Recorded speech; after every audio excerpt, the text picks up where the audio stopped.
વડોદરા શહેરના અમિતનગર સર્કલ પાસે એક માર્ચના રોજ અકસ્માતની ઘટના સામે આવી હતી, જેમાં માસૂમ બાળકનું બસની અડફેટે મોત નીપજ્યું। ત્યારબાદ સ્થાનિકોની માંગ હતી કે અહીં અવારનવાર અકસ્માતો થાય છે। ગેરકાયદેસર પાર્કિંગ અને દબાણો સહિત ખાનગી વાહનો પણ ઊભા હોવાથી આવા બનાવ બની રહ્યા છે। ત્યારે હવે આ તંત્ર માસૂમના મોત બાદ જાગ્યું છે, સાથે જ ઊંઘતું કોર્પોરેશન તંત્ર પણ કાર્યવાહીમાં જોડાયું છે। આ બનાવમાં બ્રિજ નીચે રહેતા અને મજૂરી કરી તેમજ ભીખ માગીને પેટીઓ રળતા પરિવારના 8 વર્ષના બાળકો પર એસટી બસના તોતિંગ પૈંડા ફરી વળતા ઘટના સ્થળે તેનું મોત નીપજ્યું હતું। આ બનાવને લઈને નિંદ્રાધીન તંત્ર હવે દબાણ દૂર કરવાની કાર્યવાહી કરી રહ્યું છે। સાથે જ પોલીસ વિભાગ દ્વારા હવે ગેરકાયદેસર ખાનગી વાહનો અહીંયા ઊભા રહે છે તેઓની સામે પણ કાર્યવાહી શરૂ કરી છે।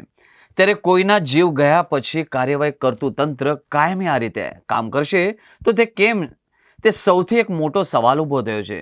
આજે દબાણ શાખાની ટીમ સાથે પોલીસ બંદોબસ્ત સાથે દબાણ હટાવ ઝુંબેશ હાથ ધરવામાં આવી હતી, પરંતુ દર્શક મિત્રો, સવાલ તો એ થાય છે કે અહીંયા બસ માટે પણ સ્ટેન્ડ મૂકવામાં આવ્યું છે, તો પછી ટ્રાફિક પોલીસની રેમ નજર હેઠળ શા માટે ખાનગી વાહનોના ડેરા જોવા મળી રહ્યા છે?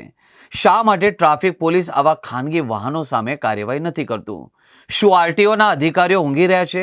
શા માટે કોર્પોરેશનની દબાણ શાખા રોજ આવી કાર્યવાહી કરી દબાણો દૂર નથી કરતી? આવા કેટલાય માસૂમોના મોત થયા છતાં તંત્રને કાંઈ પડી નથી, માત્ર ને માત્ર ઘટના બાદ દેખાવ કરવા આવી જાય છે। ત્યારે કાયમી પોલીસ અને તંત્ર કાર્યવાહી કરે તે ખૂબ જ જરૂરી છે।